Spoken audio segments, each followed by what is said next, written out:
Good morning. This is Dr. Tarek. Today I am going to discuss myocardial infarction. First, the definition. Myocardial infarction means the death of the muscle of the heart. Infarction means tissue death. Myocardial means muscle related to the heart. So death of the muscle of the heart, and this is of three types: minor, major, and massive. If a blood vessel is blocked here, it will destroy only this part, this much.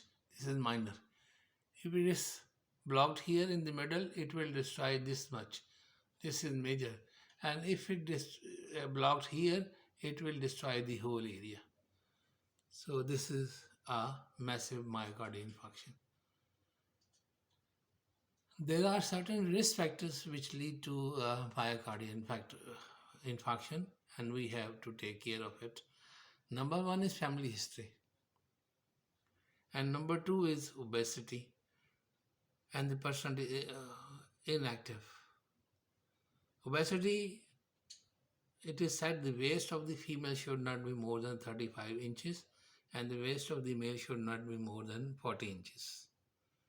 Another risk factor is smoking, which is very important, and another risk factor is insulin resistant diabetes mellitus.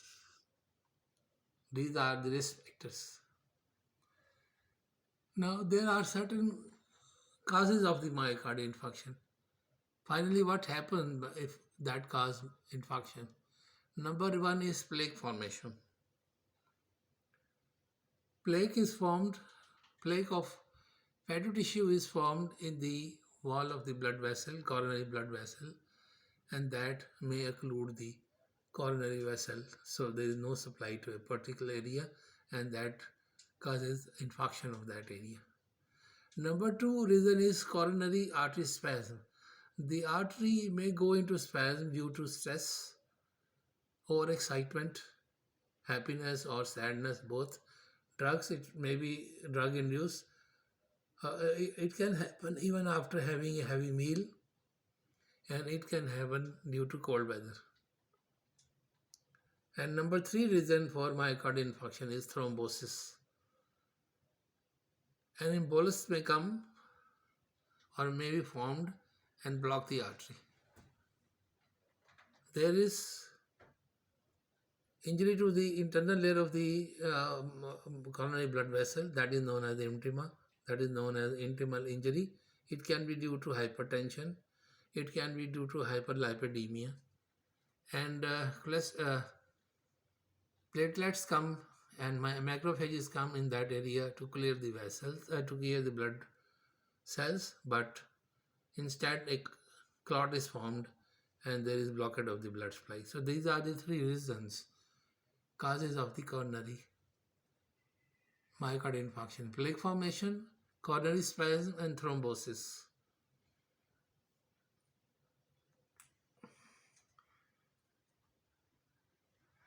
Now, sign and symptoms. Next is sign and symptoms. We have made an eponym known as crushing to remember sign and symptoms of myocardial infarction. The abbreviation of myocardial infarction is MI. The eponym for sign and symptom is crushing. C stands for excruciating pain, excruciating chest pain. R stands for radiating to left arm, neck, jaw, back of the chest. Radiating to neck, jaw, left shoulder, inner side of the left arm, and back of the chest. It does not radiate to right side or right arm. A stands for this pain is unrelieved by rest and nitrates. In angina, this pain is relieved by rest or nitrates. Next is S. From the crushing, this is S. S means it stands for cold sweating. H. The next word is alphabet is H. Hard to breathe means short of there is shortness of breath, and then I, increase in blood pressure and increase in pulse rate, and stand for nausea and vomiting. And G, G stand for going to be scared and grieved. Of course, when there is pain of the myocardial infarction, patient is scared of death, so definitely patient will be grieved. There is another type of myocardial infarction which is known as silent infarction. This happens in people who are suffering from diabetes mellitus and complications of diabetes mellitus like polyneuropathy. Their nerve sensation is not normal, so they don't feel pain. This pain sensation does not reach the brain, and these patients do not feel pain. Next is in female, it is little bit different. The chest pain in the female is quite at the lower level of the chest. It is said that females, till they are menstruating, they are protected against MI, and their chances of MI is very less as compared to male till they are menstruating. But once they become menopausal, this is because of their female hormones, estrogen and progesterone. But once they become menopausal, the chances of having MI in female is equal to having MI in the male. Now we go to investigation. What investigation we will perform to diagnose the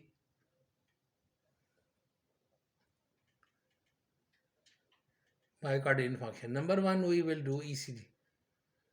And there will be three changes in the ECG. ST elevation, the ST segment will be elevated. And the more severe is the attack, the more high is the ST elevation. And this happens in minutes to 2 hours. Then next is T wave inversion. T wave will become inverted, and then finally appearance of the pathological Q waves. This occurs in 6 to 16 hours. Q wave is sometimes not present in normal ECGs, but if they are present after the chest pain, they are sign of current or old infarction. That's how we come to know this patient has had myocardial infarction in his past.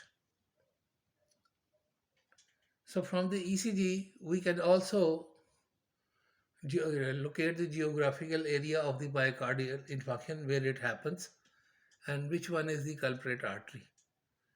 If these changes ST elevation, T wave inversion and appearance of Q wave occurs in lead 2, lead 3 and AVF, this stand for inferior infarction.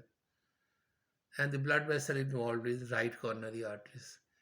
If these changes occurs in lead 2, V1, V2 and AVR, lead 2, V1, V2 and AVR, it is right-sided infarction and the artery involved is right coronary artery, the area is right ventricle.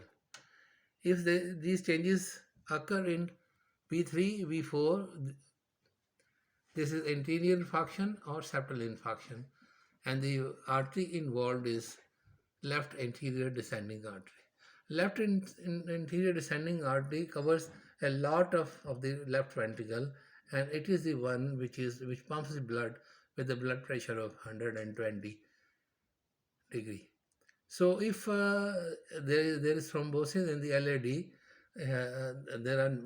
this can be fatal. That's why this artery is known as widow-making artery. If these changes occur in V5, V6, lead 1 and AVL, this is left ventricle, and the artery involved is left coronary artery, left anterior descending artery, and left circumflex artery. So we can not only know the location, geographical location where the myocardial infarction has happened, but also we know which is the artery involved. Next infarction is posterior infarction on the posterior side of the heart, and we apply all electrodes on the interior side. So we can see reciprocal changes because we are singing backwards. So there will be in posterior infarction, there will be changes will be in the lead 1 to V4, lead 1, V2, V3, V4, and there will be ST depression, not ST elevation, because these leads are looking at the infarcted area backwards. Leads are placed on the interior side and infarction occurs on the posterior wall. Next investigation that we will do is coronary angiography. A catheter is inserted through the brachial artery, radial artery and femoral artery or femoral artery. When we, through the help of the ultrasound, we reach up to the coronary arteries and then we inject a dye. And then x-rays are taken and we come to know which area is blocked, which artery is blocked, and what is the percentage of the artery that is blocked, 70%, 80% or 100%. Next investigation, here then what we can do here, after knowing the blockade, we can do the balloon angiography or balloon angioplasty. We take a catheter there in the plaque area and open it. It will break the plaque and we will put a stent over there, or if needed we can do later on coronary artery bypass surgery. Next investigation is echocardiography. This is ultrasound of the heart and we can judge which area is not working. Of course, which area which is infarcted is not working. And we can also evaluate the blood flow in the other areas.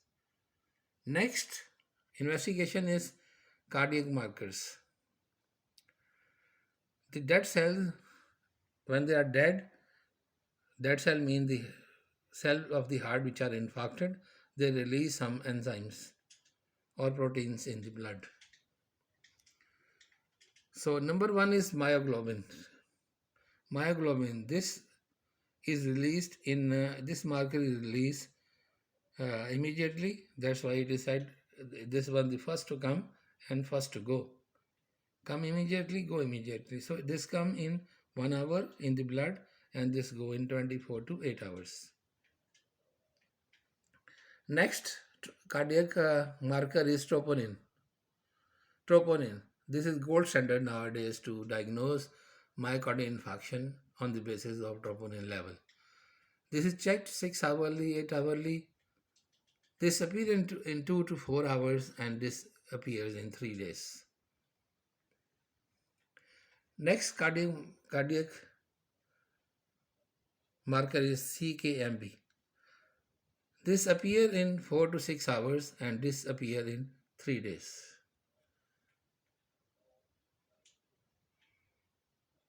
And next cardiac marker is LDH. This is late to come and late to go. This is last to appear in the blood and last to go from the blood. So this appear in 24 hours, go in 10 to 14 days. And when we do analyze LDH, the ratio is LDH1 is more than LDH2. Normally LDH2 is more than LDH1, but it is 2 types. So, but here in infarction, LDH1 is more than LDH2. Now the treatment of the myocardial infarction. There are 2 eponyms again for STEMI. Myocardial infarction is also categorized as STEMI and non-STEMI. STEMI is ST elevation myocardial infarction and non-ST elevation infarction. For STEMI, the eponym is sonum. This is the treatment. Streptokinase, oxygen, nitrates, A for aspirin and M for morphine. And for non-STEMI, the eponym is MONA. So M stands for morphine, O for oxygen, N for nitrates, and A for aspirin. Streptokinase is not used in non-STEMI. My- So it is a very serious disease, so we have to take care of our health, and we have to keep our blood pressure under 120 by 80, and we have to take we have to keep cholesterol and triglyceride both under 200 milligram per deciliter, and our blood sugar should not, if it is we are taking it fasting, it should not be more than 100 milligram, but it should be under it, and after meal it should not be more than 140. 2 hours after meal it should not be more than 140. That is all about myocardial infarction. Thank you very much.